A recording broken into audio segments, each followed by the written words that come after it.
Kung ako maging presidente ng bansang Pilipinas, makita ninyo ang kanang mga kawatan sa gobyerno, ma-appointed o ma-elected, madako o magamay, mga dato, mga bantog na pangalan, pakitapon ta mo kung saan ako na pagbulong spiritual.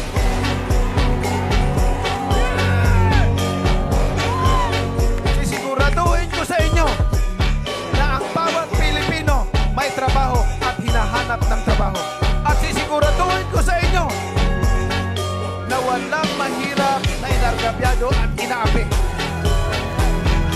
Siguraduhin ko sa inyo na ang batas ng Pilipinas pantay-pantay, walang mahirap, walang mayaman. At sisiguraduhin ko sa inyo na walang pamilya, na walang sariling tahanan. Dahil yan po ay ginagawa ko na mula pa noon. Sertipikado po siyang namimigay. Tumutulong na yung perang ipinatutulong niya